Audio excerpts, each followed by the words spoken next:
New Line Cinema developing a new Wizard of Oz series to be helmed by Watchmen producer Nicole Kassell. Some people just love diving into a snake pit, don't they?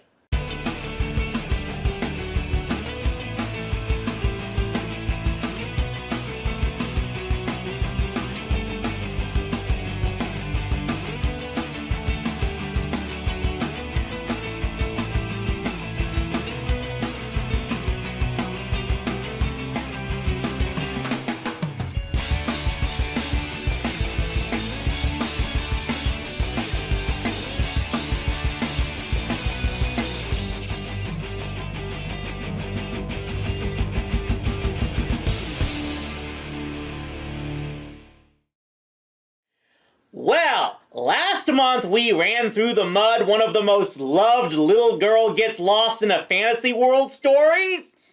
Let's do the other one! As I pointed out back when I reviewed the Muppets version of L. Frank Baum's tale, The Wizard of Oz is probably one story nearly impossible to adapt anymore because of just how deep the 1939 MGM movie is entrenched in our pop culture. The movie was a critical success upon release, and would have been a financial one except for how over budget it went, not turning a profit until after years of being a mainstay on television. Because all those TV airings helped make it the most well-known adaptation film outside of Disney, most other attempts since then have tried to create a pseudo-sequel to that very film, even by studios that didn't have the rights to the original. Probably the most famous was Disney's 1986 film Return to Oz, which became famous not so much for the story, but for how much it left younger viewers unable to sleep soundly for months. And then there was the whole animated film Legends of Oz, where, let's just say Animat's 2 videos on the insanity of making that movie are far more entertaining than the movie itself. However, there was no real attempt to continue the story of that 39 movie up until after Ted Turner acquired all of MGM's creations up through 1985. I'm not exactly sure how much the creation of this series was on Teddy Boy's orders, but it was a co-production of Turner Entertainment and our old buddies at DiC, and was actually developed by Cliff Ruby and Elena Lesser, who you may recall were the ones to originally pitch the idea of adapting Maniac Mansion for TV. Either way, it was finally completed and aired for one season on ABC Saturday mornings in 1990. So just how much did this thing butcher the classic film and the book that inspired it? Time to head back down the yellow brick road and find out. So here's what we get just from the opening title sequence. Dorothy finds the ruby slippers on her doorstep back home in Kansas, and she just uses them to go back to Oz. All of her friends are glad to see her, but it turns out all is not well because, get this, the flying monkeys have learned necromancy and have brought the Wicked Witch of the West back to life. And she is now able to take control of the Emerald City, turn all of its inhabitants into emerald statues, and send the wizard's balloon screaming out of control. And thus Dorothy and her friends must now go on a quest to rescue him and free the city. Okay, so let's count just how many questions that title sequence alone raised. 1. How did Dorothy know that just saying there's no place like Oz would take her back there? Wasn't it established the reason the slippers took her back home was her realizing home was always where she wanted to be in the first place? So this whole cartoon's very existence completely undoes the very message the end of the movie was sending? 2. Why would the Winged Monkeys want to bring back the Wicked Witch when it was made clear they were glad to be free of her enslavement after Dorothy killed her? 3. If they can do this, why the frack don't they bring her sister from the East back to life as well? 4. Just how much little time has taken place between now and the previous movie if the wizard was still hovering over Oz in that balloon anyway? And before you all ask, no, we don't get an explanation for all of this in the show itself, because the first episode practically starts with Dorothy and company on their way to save the wizard.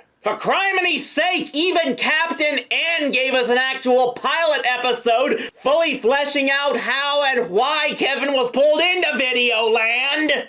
Okay, maybe that's a little harsh, because the first episode does kind of explain about the Wicked Witch taking over Emerald City and using the west wind to blow the wizard's balloon to the far ends of the land. But still, yeah, that's the setup for the series. They basically retconned everything that happened in the movie so they could craft the entire plot around all the characters that disappeared in the end.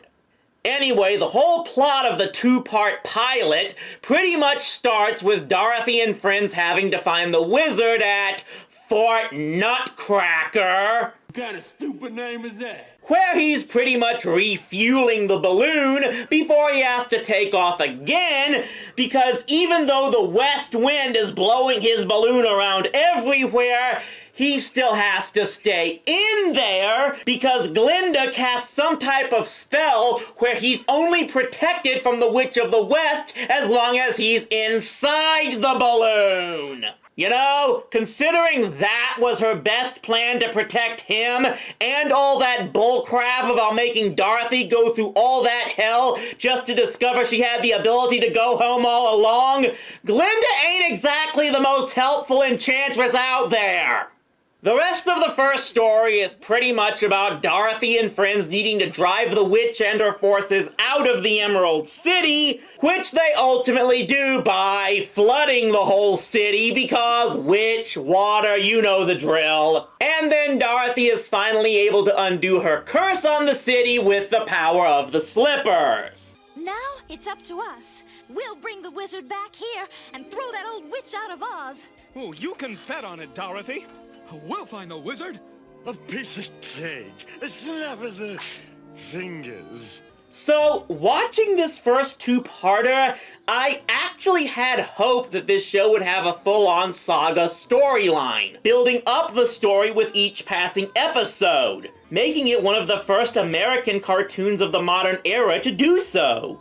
Nope! The remaining episodes, they almost all have pretty much the same central plot. Dorothy and her friends are trying to find and catch up with the wizard, while the Wicked Witch is trying some new plot in order to destroy them and ultimately get the slippers. This leads to them having to go to all sorts of places like Upside Down Land and Mechanica. Worlds that, to the best of my research, were completely made up by this show's creators. Greetings, Musicland, a symphony of greeting. Oh, well maybe that's where the wizard is. Why, I know where we are. This must be the land of Balloonia. But, hey, I guess that's just something they had to do. I mean, it's not like L. Frank Baum wrote more than a dozen other Oz books in his lifetime or anything. Yeah, if you're expecting to see TikTok, Jack Pumpkinhead, or even Ozma in this series, you're out of luck, bitches! I mean, for crimini's sake, you can say what you will about Return to Oz and how nightmare-inducing a lot of its imagery was, but at least they took and used characters from a number of the later Oz books. Here, we instead just get the Wicked Witch coming up with evil plan of the week, needing to be stopped by Dorothy using the power of the ruby slippers. It seems Dorothy could use them to pretty much have phenomenal cosmic powers, except that using their power is connected to how many times you click the heels together, and Dorothy naturally has no idea how that works. Yes, they're stealing plot points from the greatest American hero. Did the Witch of the East have the manual on her when Dorothy's house fell on her? To combat this, in this series, the Wicked Witch's crystal ball is something she might as well have gotten from Goodwill. It's an actual plot point that the crystal only works once a day, because it turns out she stole it from this race of other magical beings who cracked it before she got away so it would malfunction just like that.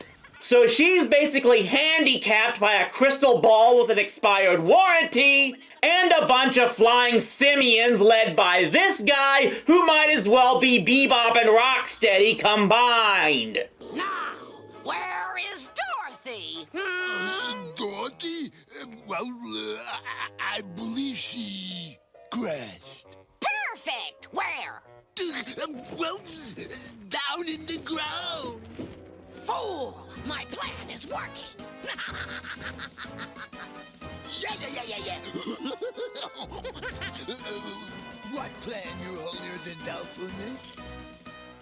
The plan to lure that bratty little Dorothy and her numbskull friends into Upside Down Town so that I can get those ruby slippers, destroy the wizard, and quadruple my powers over Oz. Remember Huey and Isaac's review of Tom and Jerry in The Wizard of Oz, and how frustrated they were that it turned the Wicked Witch and her monkeys into standard 80s cartoon villains with idiot lackeys? Yep, we pretty much got that here, for 13 whole episodes. Mangy cat! Me? The king of the jungle? The ruler of the forest? Bah! No! Oh yeah, here's another thing about the series. The Wicked Witch also stole all the symbols that the wizard gave the Scarecrow, Tin Man, and Lion, so now they've all regressed back to what they were at the start of the original movie. Because it's not like those things were supposed to be placebos, representing what they were revealed to already have from the beginning. Frack, this isn't even a case of the creators clearly not watching the movie. It's as if they watched the movie backwards! I haven't even gotten into the actual animation yet, which is some of the most stilted I've ever seen even for the time period. And that is where we of course must bring up what you probably noticed a long time ago, that this Dorothy looks nothing like Judy Garland. I've yet to find any info as to if there were legal reasons for this, some type of cease and desist order coming from Garland's estate or anything, but the animators for this series instead modeled this Dorothy after Ariel the Little Mermaid. So yeah, all those gripes about the main character in Quest for Camelot looking exactly like Belle, turns out there was precedent there. And it doesn't help that this Dorothy isn't exactly that much of a heroine here. The best thing she can do is give weak-ass words of encouragement to her fallen comrades. Otherwise, she's crying anytime Toto gets captured, or apologizing to the actual villains who've kept trying to kill them. Oh, Auntie M, Uncle Henry, what am I going to do? The witch has Toto? The wizard's gone? Oh, everything in Oz is a terrible mess. Need I remind you that this cartoon was made by the same studio that made the first American translation of Sailor Moon? I will hear no more gripes about that dub's version of Serena. So as you could probably guess, none of this did anything to draw viewers. Probably didn't help that 1990 was a bad year for ABC Saturday Morning after all, given that, as I've mentioned before, they had to go up against CBS and their juggernaut Saturday morning block that included 2 hours of Garfield and the Ninja Turtles. The show did not get a second season, and has since fallen so far into obscurity that there is barely any information on the show or its episodes even posted on the official Oz Wiki site. And thus we have the first full attempt to sequelize the Wizard of Oz movie. As dull and lifeless as Kansas itself. This show could be Exhibit A as to what happens when actual creators want to make something new and original, but are held back by company suits who just want to draw viewers with an established IP. It's sad because I want to praise the creators for a lot of the new stuff they made for this show, except that the original Oz book series had so much more to offer that can be adapted for the video screen, and very, very few people have taken advantage of it. Though apparently there is a Wizard of Oz anime series out there that maybe delves more into that mythos, so maybe I'll check that out one day. On the very small chance that Nicole Castle and New Line see this video, here's what I would say about their proposed Oz production. Make it unique from the 1939 film and delve into more than just the first book. There is so much more of L. Frank Baum's work that has yet to be really tapped into. Even I need to really look at it more. So, does that mean we're through now on TV trash in looking into adaptations of classic lore? Not in the slightest!